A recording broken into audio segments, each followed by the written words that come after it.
بسم الله الرحمن الرحيم. الحمد لله والصلاة والسلام على رسول الله محمد بن عبد الله صلى الله عليه وسلم وعلى آله وأصحابه أجمعين. أما بعد. نعم، بتوفيق الله سبحانه وتعالى tunaendelea na somo letu la tauhid, na leo tupo katika kusoma sifatul maani والصفات المعنوية. صفات المعاني معنى yake الصفات الثبوتية، kwa maana sifa zilizothibiti kuwepo katika dhati ya Allah subhanahu wa ta'ala. Tamam, nazo ni alqudratu waliradatu والعلم والحياة والسمع والبصر والكلام. sifa hizi zimethibiti kuwepo katika dhati ya Allah subhanahu wa ta'ala, ndio zinaitwa sifatul maani, au kwa lugha nyingine zinaitwa as-sifatu thubutiyya, kwa maana sifa zilizothibiti kuwepo katika dhati ya Allah subhanahu wa ta'ala. Mpaka mmoja katika wanawazuoni alisema, lau kushifa alhijab la raainaha, lau kama lingeondoshwa lile pazia ambalo Allah subhanahu wa ta'ala ametuwekea tusione baadhi ya mambo, basi la raainaha, basi bila shaka tungeziona sifa hizo katika dhati ya Allah subhanahu wa ta'ala. Tamam. Kisha tutasoma as-sifatul ma'nawiyya. As-sifatul ma'nawiyya, unaposikia kitu kwa ni maanawi, kwa maana kitu ambacho hakionekani kwa macho kinafahamika kupitia akili, ndio maana ya maanawi. Kuna aina mbili za vitu. Kuna kitu ni hisiyun. Hisiyun ni kitu ambacho kinaweza kuonekana kwa macho, tamam, kinaweza kuguswa na mkono, yani kinaweza kufahamika kupitia milango saba ile ya fahamu. Lakini kitu maanawiyu ni kitu ambacho kinafahamika kupitia akili, hakionekani kwa macho wala hakiwezi kushikwa wala kuguswa. Tamam. Sasa pia tutasoma katika mlango huu as-sifatul maanawiyya.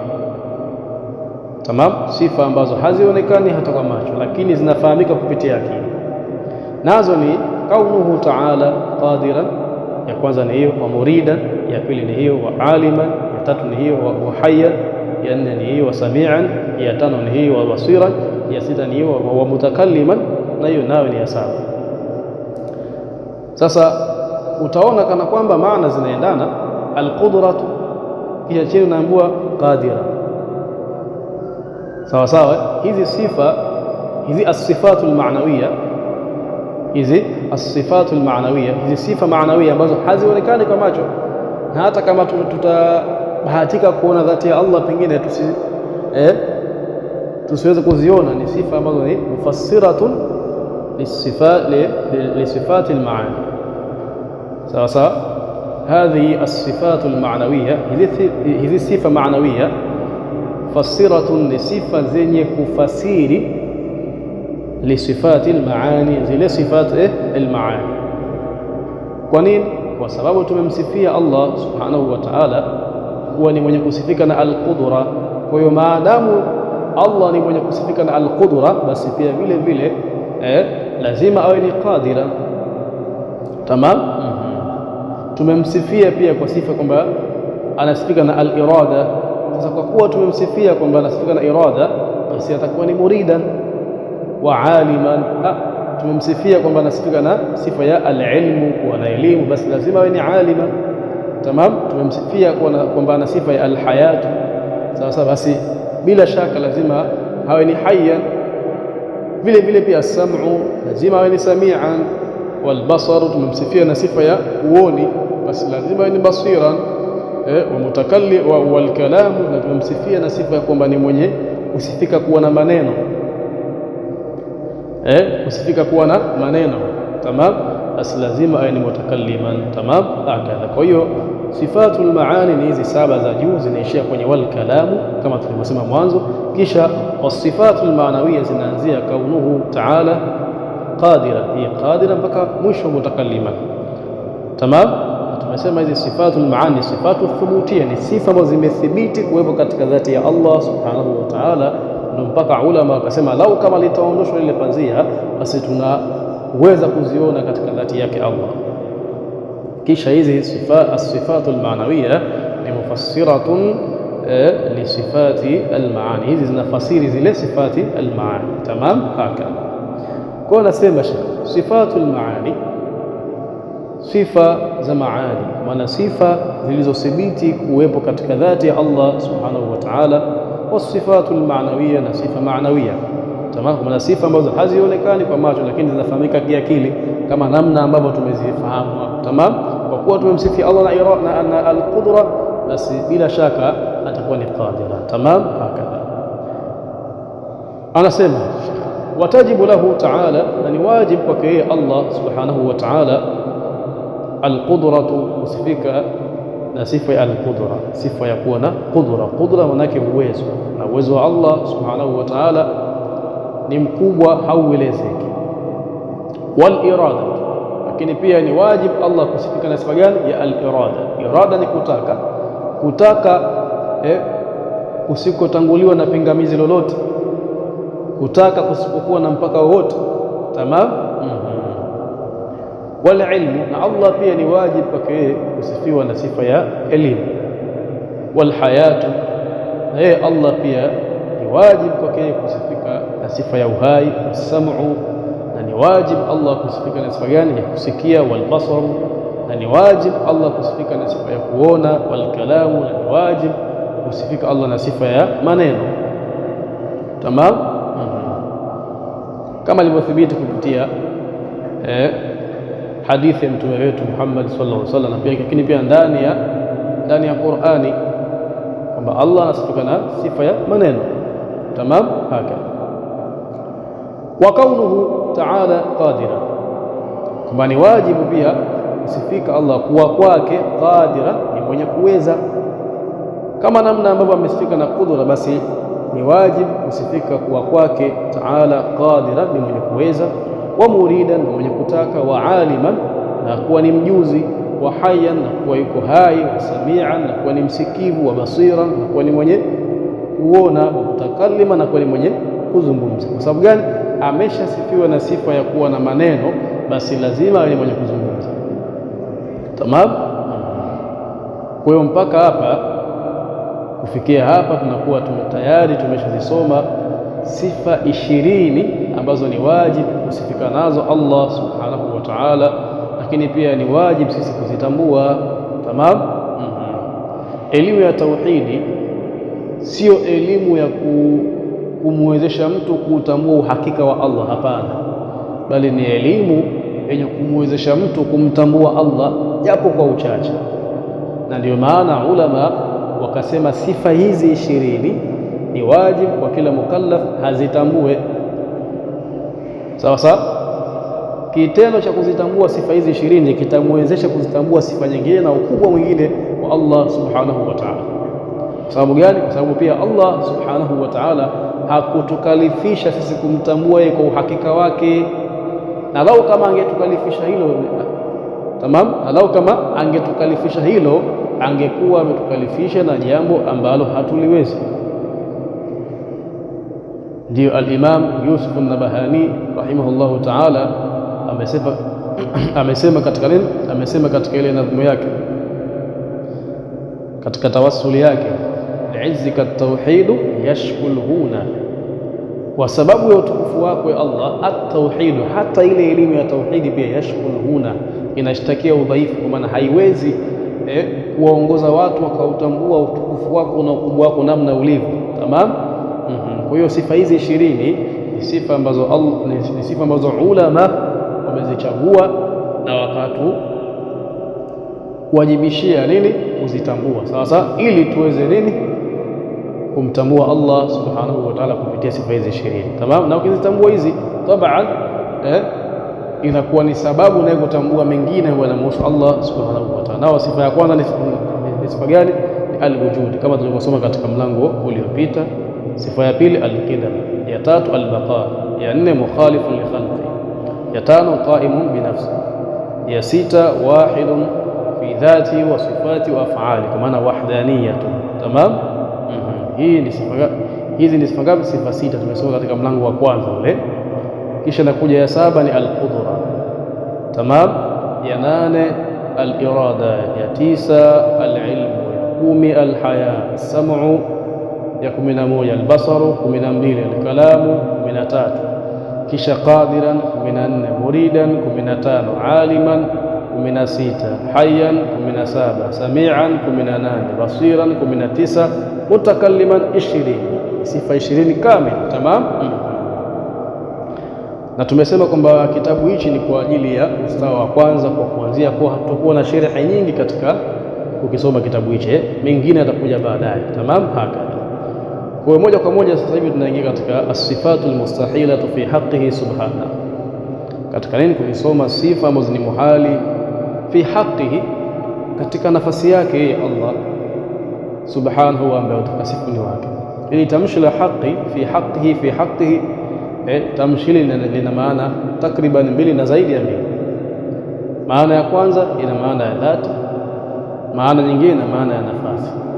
Kwa unaweza ukasema as-sifatu al-mustahilatu fi haqqihi, sifa ambazo ni muhali kusifika nazo, fi haqi, katika dhati yake subhanahu, ambaye utakasifu ni wake yeye, maana Allah ambaye utakasifu ni wake yeye. Tamam. Na pia unaweza kusema as-sifatu al-mustahila, sifa ambazo ni muhali kusifika nazo, fi haqi, kwa nafasi yake aliyokuwa nayo Allah subhanahu, ambaye utakasifu ni wake yeye. Tamam. Haka anasema wayastahilu alayhi jalla wa azza, na ni muhali juu yake Allah jalla, ambaye ni mtukufu, wa azza, na aliyemshindi, al-adam, kusifika na sifa ya al-adam.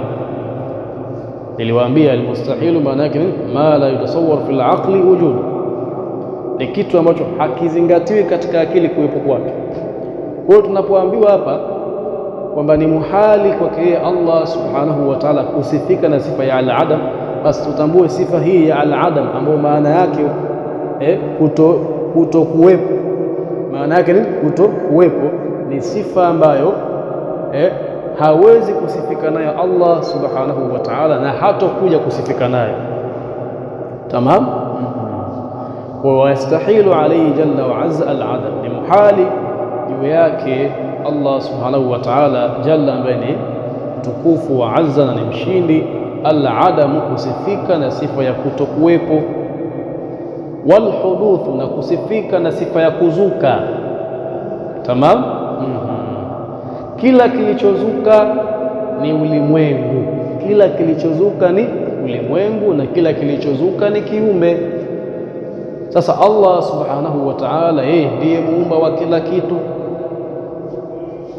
Sasa hawezi kusifika na sifa gani? Sifa ya al-huduth. Tamam. Hakadha wa turu'ul adami, wa turu'ul adami, inasoma turu'ul adami au turu'ul adami. Kule kwenye Ummul Barahin imeandikwa turu'ul adami, lakini hapa imeandikwa turu'ul adami, yote ni sawa. Kwa hiyo wa turu'ul adami, na kuzukiwa na kutoweka Allah subhanahu wa ta'ala, ni muhali kusifika na sifa ya kuzukiwa na kutoweka, kwa maana sasa hivi si yupo, sasa hivi si yupo. Sasa hawezi kusifika na sifa eti ya kwamba utafika muda yeye Allah atatoweka. Ndio turu'ul adami, kuzukiwa na kutoweka. Hicho kitu ni muhali kusifika nacho Allah subhanahu wa ta'ala, na kwa viumbe ni kitu ambacho ni jaiz. Tamam. Hakadha wal mumathalatu lil hawadith, na kufanana lil hawadith, na viumbe vyake. Hawadith maana al makhluqat. Tamam. wal mumathalatu maana yastahilu alayhi azza wa jalla al mumathalatu lil hawadith, na ni muhali kusifika yeye Allah subhanahu wa ta'ala na sifa gani? Al mumathalatu lil hawadith, kufanana na sifa ya kufanana na viumbe wake ni muhali. Wal iftiqaru ila al mahall, na kuhitajia sehemu, kama tulivyosoma kule nyuma. Qaimun binafsi bimaana ghaniyun anil mahalli wal mukhassis. Hili ni sifa ambayo sifa ya kwamba Allah ni qaimu binafsi, ni sifa ya nini? Ya ukamilifu, kwamba Allah ni mwenye kujitosheleza kwa nafsi yake. Lakini sifa ya kuhitajia sehemu na kuhitajia mukhassis, tumesema nani? Mtendaji ambaye anaamua kitu fulani kiwe hichi au kiwe vile, hakuna kwa Allah subhanahu wa ta'ala, kwani yeye ndiye mwenye kufanya hivyo. Allah yeye ndiye aliyetufanyia sisi takhsis. Tamam. Ni vipi? Katujalia baadhi ya wanadamu wanakaa ukanda wa pwani, yeye Allah ndo kafanya hivyo. Wengine wanakaa ukanda wa milimani, wengine wanakaa ukanda wa bonde la ufa. Bonde la ufa kwa maana sehemu ambazo ni ardhi yake tambarare, hakuna milima. Tamam. Yeye Allah ndiye aliyefanya yote hayo, lakini akatujalia wengine ngozi zetu nyeusi, wengine maji ya kunde, wengine chocolate color, wengine white. Tamam. Akatujalia pia Allah, akamana akatuhusisha, wengine tukawa ni warefu, wengine tukawa ni wafupi, wengine wembamba, wengine wanene. Yote haya yaliyofanyika katika ulimwengu, yeye Allah ndiye aliyeyafanya. Sasa yeye hahitaji awepo mtu mwingine au kiwepo kitu chengine cha kumfanya hivyo. Lakini ma'al asafi shadid, leo hii kuna watu wanathubutu kusema Allah yuko juu ya arshi yake amekaa. Yani wewe unampangia Allah namna, yani wewe unampangia Allah awe katika hali fulani. Mwenye kujaribu kusema hivyo anajifananisha na kujiweka sifa ya kwamba yeye ni mukhassis, kitu ambacho Allah hajakithibitisha moja kwa moja. Kwa nini? Kwa sababu sisi ahlus sunna wal jamaa toka kwa Mtume sallallahu alaihi wasallam mpaka kwa maswahaba mpaka tabiina, hakuna mtu aliyesema kwamba eti Allah ile thumma stawa ala al-arshi bimaana jalasa ala al-arshi. Hakuna aliyejaribu kusema hivyo mpaka alipokuja imamu wa mawahabi, kiongozi wao mwanachuoni wao Ibn Taymiyyah, ndio kusema istawa bimaana jalasa. Jamani, anayekaa si yule mtu ambaye amechoka kusimama au kutembea? Hiyo sio sifa ya kiumbe, ni sifa ya kiumbe. Sasa Ibn Taymiyyah kule kujaribu kusema vile ni kana kwamba amejivisha sifa kwamba ni mukhassis, anamuhusisha Allah na sifa fulani. Inna lillahi wa inna ilayhi raji'un. Huu ni mtihani mzito sana. Tamam. Sisi ahlu sunna wal jamaa, itikadi yetu Allahu subhanahu wa ta'ala la yataghayyar, habadiliki. Kwa sababu gani? Chenye kubadilika ni nini? Ni kiumbe. Ndio maana akatuambia tazameni ikhtilafu al-layl wan nahar, kubadilika usiku na mchana, sijui hiki na kile, vyote hivyo ni alama za nini? Za kuonesha kwamba vitu hivi ni viumbe na yupo aliyeviumba. Kwa hiyo sisi ahlu sunna wal jamaa, itikadi yetu Allah abadiliki. Hiyo itikadi ya kwanza, kwa maana yuko vile vile kama alivyokuwa kabla ya kuumba chochote. Sasa inakuwaje baada ya kuumba arshi akakaa juu arshi? Haiji hiyo. Kwa sababu gani? Sisi tunaitakidi Allah yuko vile vile, habadiliki, lakini pia Allah hatikisiki. Ni itikadi yetu sisi ahlu sunna wal jamaa. Kwa sababu gani? Kutikisika ni katika sifa za viumbe, ni katika sifa ambazo ni hadith, sifa ambazo ni hadith. Ndio maana kila kilichotulia sasa hivi unachokuona kimetulia sasa hivi, utakuja mtetemeko kitatikisika. Sawa? Na kila ambacho unakiona kinatikisika muda wote, kama sisi wanadamu tunatembea, tunakaa, tunakimbia, tunalala, tunainuka, itafika muda kitatulizana. Yote haya Allah anatuonyesha kwamba hizi ni sifa za viumbe, mimi sisifiki na sifa kama hizo. Sasa kwa kuwa sisi tumekubaliana hivi, na hiyo ni ijmaa jamani, tangu na tangu, kwamba Allah abadiliki, Allah ahami, Allah atikisiki, Allah hatulizani, Allah ana hali zake ambazo sisi hatuzitambui na wala haja tukalifisha tuzitambue. Sasa ikiwa sisi tunaitakidi hivyo na tumepokea ijmaa ya ulama hivyo, inakuwaje leo mtu aje aseme kwamba eti Allah thumma stawa ala al-arsh kwamba nini? Jalas. Ni makosa. Tamam. Na anajivika sifa ya kuwa yeye ni mukhassis, waliyadhu billah. Kwa hiyo Allah subhanahu wa ta'ala ni muhali kusifika na sifa gani? Mumathalatu lilhawadith, kufanana na viumbe wake. Waliftiqar, na ni muhali Allah kusifika na sifa ya kuhitajia ila almahali, katika sehemu. Walmukhassisi, na kuhitajia mwenye kumhusisha. Allah ni muhali kusifika na sifa hiyo. Sifa hiyo tunasifika nayo sisi, na kweli tunaomba mapesa kila siku, ya Rabbi tujalie pesa. Nataka Allah atuhusishe na utajiri, atutoe katika sifa ya umaskini. Tamam, tunaomba kila kitu, tunaomba ya Rabbi tujalie afya, maana atutoe katika sifa ya maradhi. Sisi ndio tunahitajia. Na amesema ndani ya Qur'an, wa rabbukumul ghani wa antumul fuqara, na Mola wenu ndiye mkwasi, ndiye mkwasi asiyehitajia chochote. Wa antumul fuqara, na nyinyi ndiye wenye kuhitajia. Sasa nakuaje wewe uitakidi kwamba Allah yupo katika sehemu imemzunguka, sehemu imemkusanya, au yuko juu au yuko chini? Haitaki kuitakidi itikadi kama hiyo. Ahlus sunna wal jamaa wamekubaliana ya kwamba inna Allah ta'ala la yajri alayhi zaman, hapitikiwi na zama. Hizi zama zinatupitikia sisi viumbe, lakini la yahwihi almakan, Allah hakumbatiwi au hazungukwi na sehemu, kwamba eti kuna sehemu ipo imezunguka dhati ya Allah subhanahu wa ta'ala. Hakuna kitu hicho. Lakini pia la tahwihi aljihatu sittu, Allah hazimzunguki pande sita. Allah hawezi kuwa juu, hawezi kuwa chini, hawezi kuwa kulia, hawezi kuwa kushoto, hawezi kuwa mbele, hawezi kuwa nyuma. Kwa sababu gani? La tahawihi aljihatu sittu, dhati yake haizungukwi na pande sita.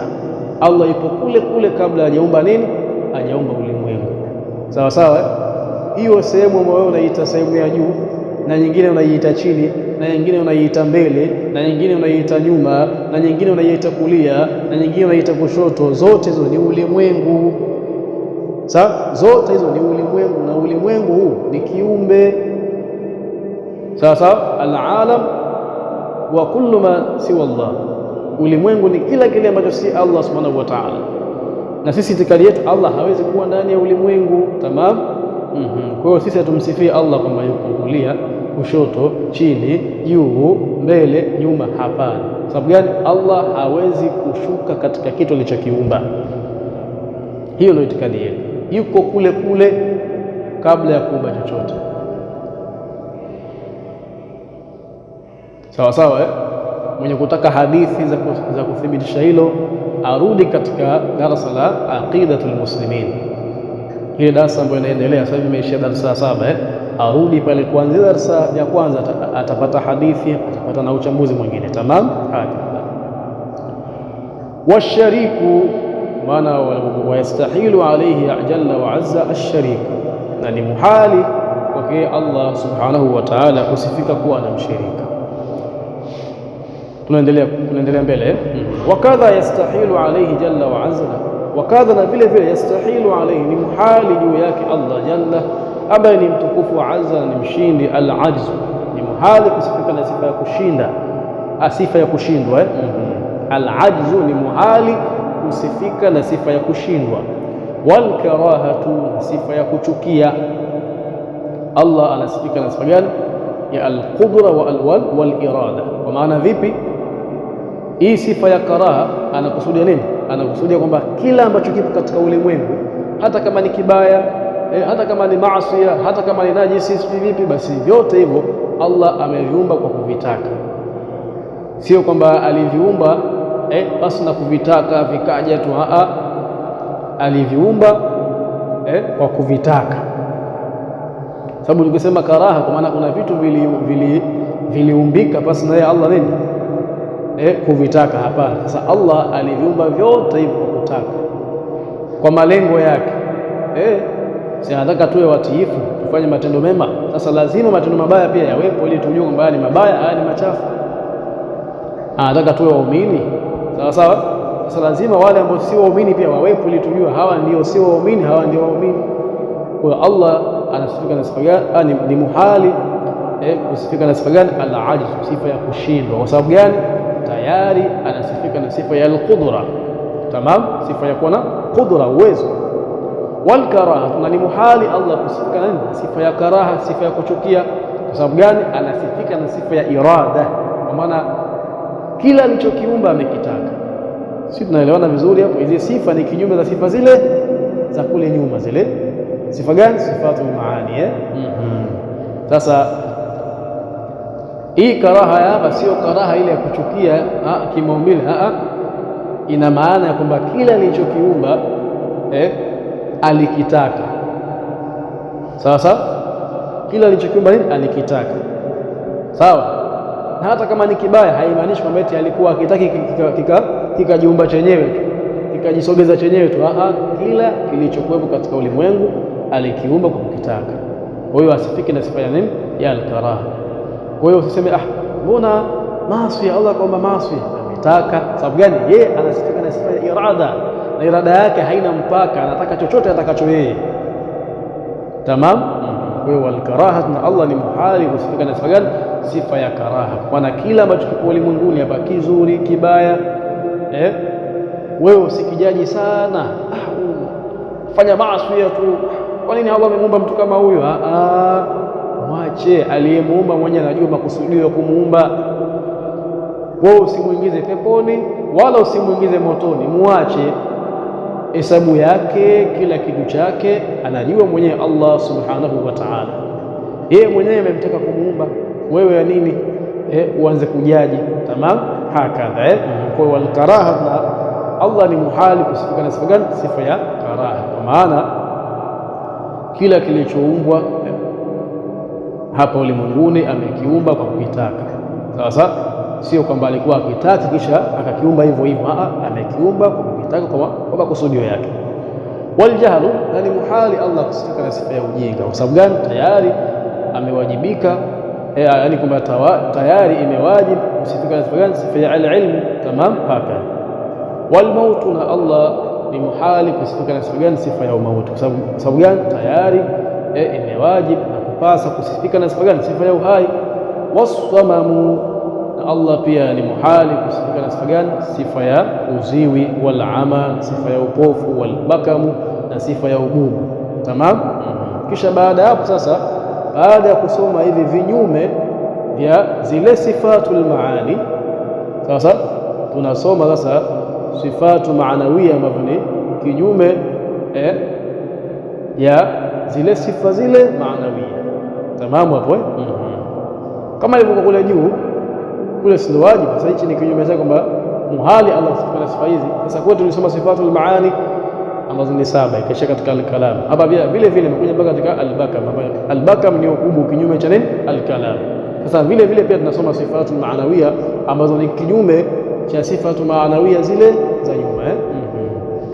Wa kaunuhu ajiza, kwa wayastahilu alayhi azza wa jalla kaunuhu ajiza, na ni muhali juu yake Allah kuwa ni mwenye kusifika na sifa gani? Ya kuwa tayeb, kaunuhu ajiza. Na ni muhali juu yake Allah subhanahu wa ta'ala kaunuhu ajiza, kuwa kwake ni mwenye kushindwa, wa kariha, na kuwa kwake ni mwenye kuchukia, wa jahila, na kuwa kwake ni mjinga, wa mayita, na kuwa kwake ni nani? Mfu au maitan. Tamam, wa maitan, na kuwa kwake nani? Ni mfu. Wa asamman, na kuwa kwake ni kiziwi. Wa a'ma, na kuwa kwake ni kipofu. Wa abkama, na kuwa kwake ni bubu. Ni muhali Allah kusifika na sifa hizo. Kwa sababu gani? Tayari ameshasifika na sifa zile ambazo kama zimesifiwa kuwa ni wajib, basi zinakanusha kinyume chake, na kinyume chake ni sifa hizi. Tamam, haka as-sifatu jaizatu fi af'alihi subhanahu,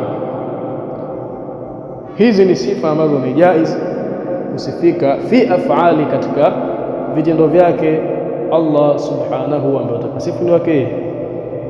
Wa yajuzu fi haqqihi ta'ala, na inajuzu katika nafasi yake Allah subhanahu wa ta'ala fi'lu kulli mumkinin au tarkuhu, kufanya kila kinachowezekana, au tarkuhu, au kukiacha. Tamam, katika utendaji wake Allah subhanahu wa ta'ala sasa inajuzu kwake yeye kusifika na sifa gani? Fi'lu kulli mumkinin au tarkuhu, kufanya kile chenye kuwezekana au kukiacha. Tamam. Na hapa tupata nukta moja kwamba nini, Allah subhanahu wa ta'ala hakuna kitu chochote ambacho ni wajibu kwake yeye. Sawa sawa, eh? Hakuna kitu chochote ambacho ni wajibu kwake yeye kukifanya. Sijui umeelewa vizuri hapo? Allah subhanahu wa ta'ala hakuna kitu chochote ambacho ni wajibu yeye kukifanya, kwa maana kila anachokifanya basi ujue ni kitu ambacho ni mumkini. Sawa sawa, ni kitu ambacho nini, akitaka atakifanya, sipotaka nini akifanya. Tamam. Kwa hiyo tumesoma na sifa ambayo ni jaiz katika vitendo vyake, nayo ni fi'lu kulli mumkinin au tarkuhu. Wa ila huna intahi. Al-kamalu lillah wal ismatu lil anbiya wal naqsu lana wa hadha. Assalamu alaykum wa rahmatullahi wa barakatuh wal afwa minkum.